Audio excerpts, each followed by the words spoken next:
Hola, què tal? Com esteu? Aquí em torneu a tenir en un nou vídeo.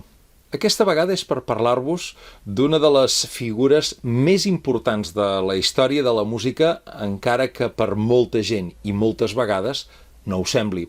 Us vull parlar de Claudio Monteverdi. Recordareu potser que l'any 2017 precisament es va commemorar el 400 aniversari del seu naixement i que es van fer molts concerts i en van parlar sovint, etc.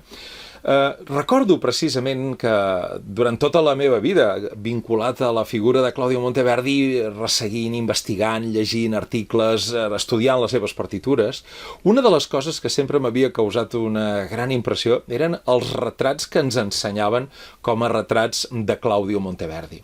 Ja sabeu que la musicologia, la història de l'art, els investigadors del món de la pintura no descansen i mica en mica es van sabent coses i anem arribant a conclusions interessants. I m'agradaria avui proposar-vos com una mena de petit recorregut per la vida i sobretot pels retrats suposadament en els que veiem a Claudio Monteverdi. Monteverdi va néixer aquell 1567 a Cremona, la ciutat dels violins. Ja sabeu que la ironia és que Monteverdi tocava la viola de gamba a la ciutat dels violins.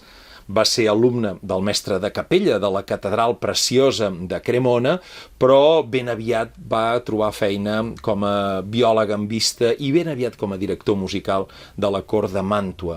Precisament un dels retrats que ens mostra el Monteverdi juvenil és el retrat d'un músic que es va pintar a Cremona més o menys en l'època en què Claudio Monteverdi estava a punt de marxar-ne per anar-se'n a Màntua.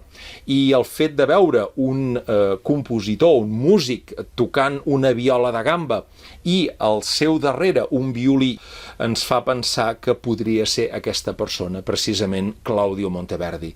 Clar que no està gens clar. Era Monteverdi? Podria ser-ho, però no en tenim la certesa. Després ens n'anem cap a la ciutat de Màntua. A Màntua, ja sabeu, és on Monteverdi va esdevenir una figura clau del món del madrigal, però també en els darrers anys de la seva estada a Màntua va ser quan Monteverdi es va convertir en el primer gran compositor d'òperes.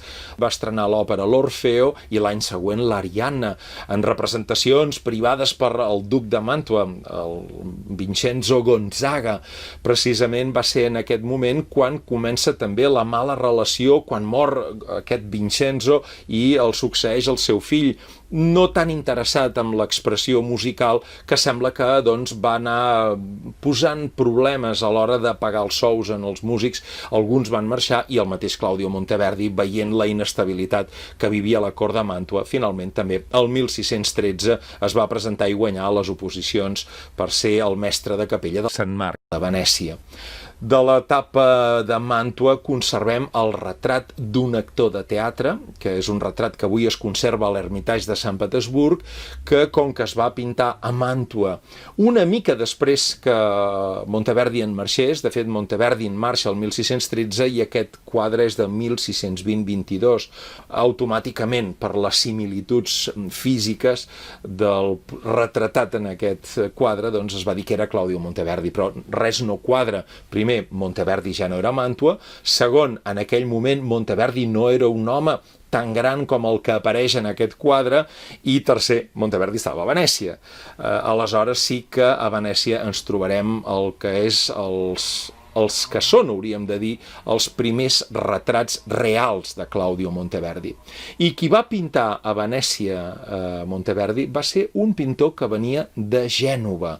Era un pintor que també de jove s'havia fet capellà, però que finalment es va dedicar a la seva vocació de pintor i en un moment donat de la seva vida, a partir de la dècada de 1630, es trasllada a viure a Venècia, on coincidirà amb Claudio Monteverdi, que havia passat per un procés molt semblant.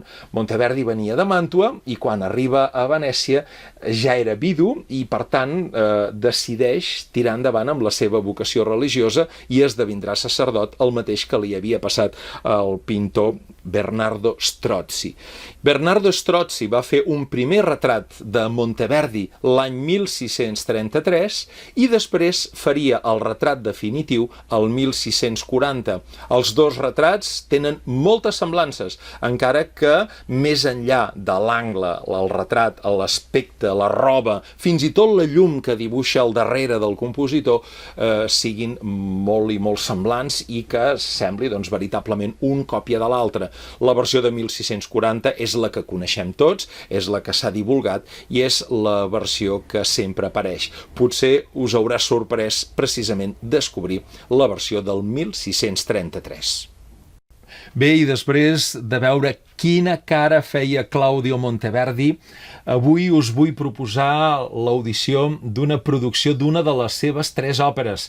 Ja sabeu, l'Orfeo, Il ritorno d'Ulisse in patria sua i la Incoronazione di Popea. Us vull proposar la segona, Il ritorno d'Ulisse in patria sua, inspirada en l'Odissea d'Homer, com tots sabeu. Ulisses retorna després de la guerra de Troia finalment a l'illa d'Ítaca, al costat de la seva estimada i fidel Penèlope.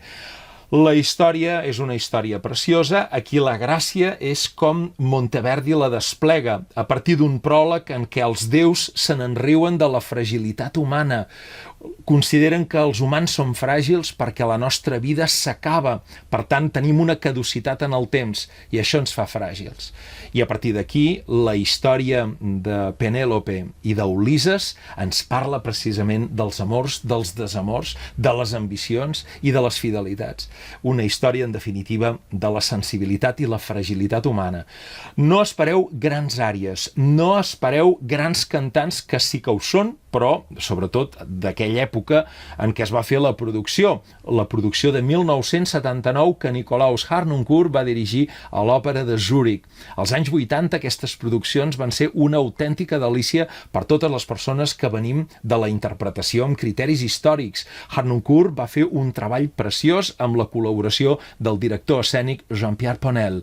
Una versió que no ens porta una edulcoració del producte original de Claudio Monteverdi, sinó que ens el mostra més o menys com podia haver estat en el seu moment, a la Venècia de 1640, que és quan es va estrenar. No sabem si en el Teatre de San Casiano, com ens diu un document que hem conservat d'època, o en el Teatre San Giovanni Crisòstomo, com diuen alguns musicòlegs. Però tampoc és important. El que és important és veure com Monteverdi, que encara no ha entrat en l'imperi del bel canto, no sentirem àries. Per altra banda, tampoc ha arribat encara a les noves modes napolitanes, que arribaran unes dècades més tard. És una òpera pionera del catàleg venecià, una òpera en la qual Monteverdi va ser lliure per crear una obra d'art en estat pur.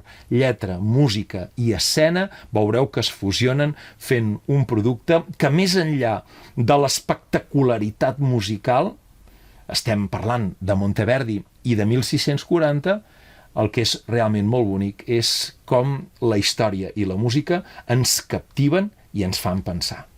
Espero que us agradi aquesta proposta i espero que ben aviat, ja ho sabeu, ens puguem retrobar en directe.